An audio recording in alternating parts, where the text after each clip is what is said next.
Welcome to Empowered to Grow, the podcast. I am your host, Hanan Basha, the business doctor. Following our conversations with empowered women who woke up one day and consciously claimed, I am more than enough, I am worthy, I am empowered to grow. And along their empowering journey towards realizing their own potential and their quest for growth, they became a beacon of hope and guidance for others. May you also find your inner power to grow. Hello again, everyone. Welcome to our Unchartered discussion of being empowered to grow. Still with the lovely Jennifer Lowe over here.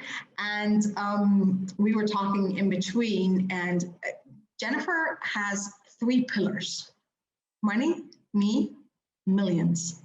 And we were talking about money and whether that is synonymous with freedom in the first episode. So how do you see this? I mean, I was sharing with you earlier that I only started understanding my money wounds very, very recently. It's not about that I couldn't make money before, it's just I didn't want to keep it. And I had not realized that it was a subconscious thing. And I'm talking to a lot of women, I realized that, and men actually, there's this money mindset, money wounds, money lack of relationship or lack of empowering relationship with that impacts our everyday life. That we don't, I think this is a part where we have to extract it from our 95% subconscious to our 5% consciousness to be able to amend that relationship. How do you see it? You're very spot on. I don't know what else to add to this. Number one, definitely you mentioned it. It's not just women, it's men as well. Yes. I've got men coming to my course as well. I focus on the women, but where have we decided that men know more about money than women do? No. Right. And I've even read that some men love it when their women, their wife or their partner contribute to helping either make money or taking care of the money management or exactly, because they don't want the entire burden themselves. Yeah. So it's money is not specific gender. Yes. There it is. I noticed that, of course, there are more men teaching about money than women. Yes. Why? Yes. I'm not quite sure right now, Yes. but maybe because it's time for women to speak up. But definitely, so I teach a course called Money, Me, and Millions. And the first pillar that we look at is the me part, because money is energy. That's true. You need to know you before you can manage energy, or before you can manage money, and before you can start investing, because the investment part has to do with money management. So, and then to understand money, you got to be the right you. Harv says you have to be, T. Harv Eker says, I'm a big student. Yeah, I know. That's how we met, by the way. This is how our paths crossed one way or another. Yes. T. Harv Eker, Jesse Eker, and boom, Exactly. we're friends. T. Harv Eker says you have to be the right you you have to be at the right place at the right time, but also be the right you. That's true. Because if you're not the right you, the opportunity is just going to slip away. True. And very true. On very personal level. Yes, very true.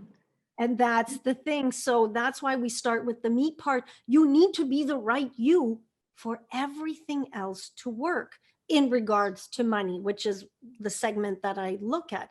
But really, money, how many times a day do you think of money, or does money go through your mind? And whether consciously or subconsciously, it's always there. It's always itching in the back of our head. So it's impossible to isolate it from who we are, again, because it's part of our energy. If there's, if we have money issues and we get triggered by them, we become reactive. Yes. Why? It's part of us. It's it's such an affinity to who we are.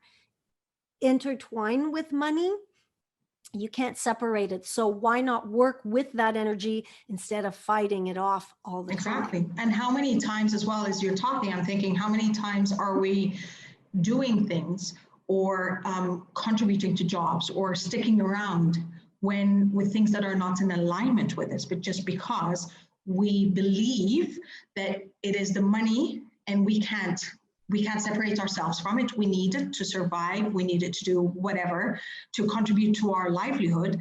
And we just can't walk away, or we can't say, I'm done, or we can't say, that's enough, or we can't say, I'm going to go find my dream. And I have to risk it all, because money becomes an anchor when it is associated with the energy that is in non-alignment with you. Let's not call it negative energy, but it's just not in alignment. And thus it does not become prosperous. You nailed it. Just that one word, alignment. So I always look at, I always give the analogy of a hose. A hose allows, it's a conduit for water to go from one place to another. Yes. We've all played with a hose before. What happens when you bend it in two? Stops the flow. Exactly. It's the misalignment. And that's what we do with our world of money. Like you said, if it's not in alignment, and the whole goal is to have an alignment-like relationship with that energy of money. And then honestly, magic happens, because once you get that, does the water tell you to stop flowing through the hose if the hose is straight and flat? No. You know what's exactly, and you know what's the interesting part, and also based on what you're saying, is by knowing ourselves and by identifying our goals, when we say money, it does not have to be millions. It could be hundreds, and we are content and we're in alignment, and that is sufficient.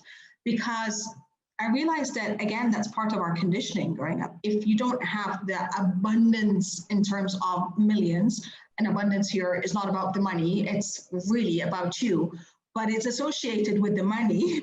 And if you don't have that, then you're not successful. And if you're not successful, then you're just fighting on that hamster wheel trying to get somewhere, but you're not getting anywhere.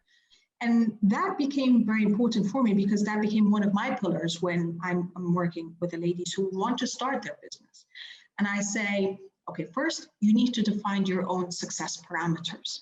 And what does that mean? And especially when it comes to a business, I say, whether you want to create the next $1 million business, that's a success, that's your aspiration, that's your dream, please go for it, I'll support you.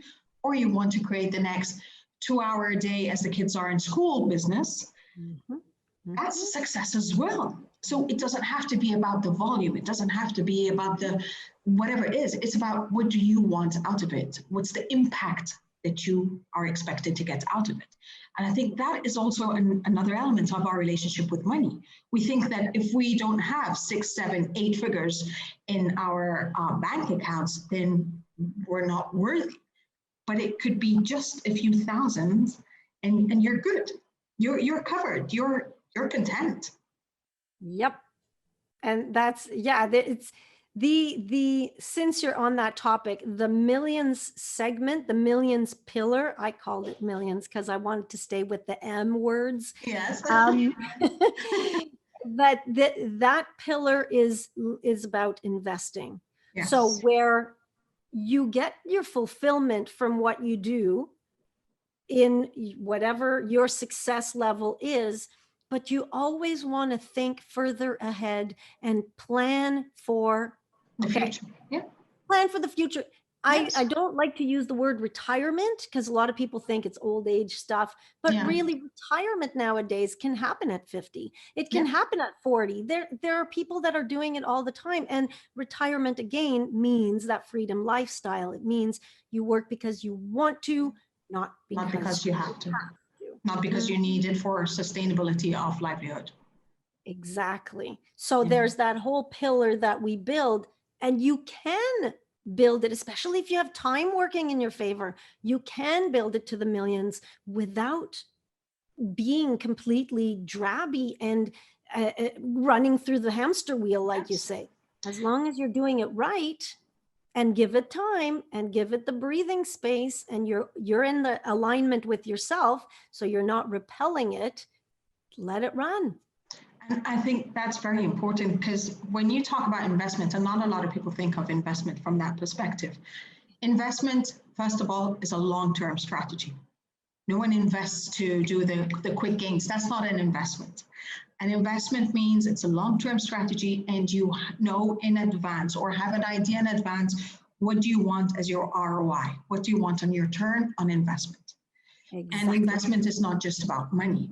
That's another thing that I talk about a lot, which is, as an entrepreneur, for example, you're not just investing money, because that's the first thing that people stop at when I say, why didn't you start your business? Like, I don't have the money for it. I'm like, you can invest your resources, and your resources in that sense become your time, your energy, your knowledge, your money, and then any other tangible or intangible assets that you could, have in that sense. But then that becomes an investment. So what you want is a return on your investment. Whether, again, you want to have that freedom that you can work for 2 hours a day and be content with whatever comes out, or you could be working for 10, 15 hours a day, definitely not more, because burnout is not a good thing, and then decide what you want to do. So these are things that, again, we are not raised to think that way. I've been through the education system, and that is not how we think. When we talk about investment, we're talking about stocks and real estate and stuff, and it's investment outside of us that makes us feel that I don't have those kind of income or capital or whatever to be able to invest, because it's about disposable income. I don't have disposable income, But okay, so you said something.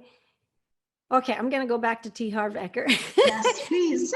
He's been such an inspiration. And it's funny, because it's not his book that got me, or it's not one thing. It's all the little nuggets that he leaves along the way. And he said a sentence once that I heard on a recording. He said, it doesn't take money to make money. It takes creativity to make money. Oh my God, Hanan, my whole world changed in that instance. Yes. Boom. He gave me permission. Yes, that's true. He gave me permission, and my mind just went open. Yeah. Tony Robbins it's the same meaning in another way. He says it's not about resources, it's about resourcefulness. Yes, yeah. Yes. And that as well, for me, as you said, that for me was like, okay, hang on a second, I can be resourceful with my resources. Yes. And being creative and finding other ways and other channels and expanding my horizon. But more importantly as well, what you started with is being open. Yeah. And being open to not only to investigate, but to receive and to connect and to collaborate and to look beyond the physical, geographic parameters and saying it's a whole new world. And the business has shifted and pivoted so dramatically over the past few years, and of course, specifically over the last year, that now you can do whatever you want in whatever way and whatever channel and whatever delivery mode that you want. Yep. The only thing you need is here. Yeah. It is. I say that was, I think, my biggest revelation over the past year, that I'm my biggest block. I'm the one standing in my own way. And like slowly, I'm removing myself out of the way. I mean, I'm not saying I'm completely out of my own way, but I'm saying that I'm believing in myself and in my vision and my aspirations, in my audacity to dream a bit more every day. And I think that is it in essence. It's very hard. And that's not just for the world of money, but we are our worst enemy. We always create the blocks. We're the ones who are kinking the hose. Yes. But it's because it's so untangible and intangible. If we can't see it, it's so difficult to seek out. It's so difficult to find. So if we can't find it and we can't see it, how can we fix it? That's true. That's true. So, again, and it's going back to understanding we were talking previously about the imposter syndrome and limiting beliefs and talking about all these things. These are things that we don't know exist. I did not know they existed. On the outside, everyone perceived a success. Burnt out success, but it was a success. On the inside, I did not feel it because I didn't understand that I had all these blocks. And when I opened up myself, and then I started realizing, okay, there's something here. I need to work through it. I need to process through it. I need to heal it. And it's not 100%, whatever it is never 100% healed, but I'm more aware of it. And I'm more aware of how to overcome it in a much more efficient and faster way, one way or another. Yeah. Yeah. I know we could be talking on for hours about these topics because we're very passionate about what we do, but I truly enjoyed our conversation. And I know that you bring a lot of value and you bring a lot of passion and energy into everything that you do. And I believe that is the root cause and the root reason why we connected on such a deep level. Yes. Yes, I believe so too. Thank you so much for having me as a guest. I am so happy I'm in your life. Thank you. And I'm happy you're in my life as well. And I'm happy to be part of your tribe as well. Jennifer, it's been a pleasure. And I can't wait for your event and to know how it went. And definitely that I'm sure we're going to be doing more things in the future together. Yes, for sure. Thank you. Thank you so much. Thank you. Thank you, everyone, for joining us. I hope that you join Jennifer in terms of healing and understanding and the mentoring process through yourself and your money and your millions. Take care, everyone. Wishing you love, abundance, and prosperity. Bye for now. Thank you for listening to the Empowered to Grow podcast.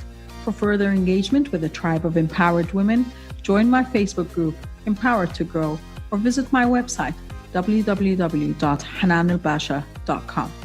I'll catch you on the next episode. And until then, know that empowered you empowers others. Love, abundance, and prosperity to you all.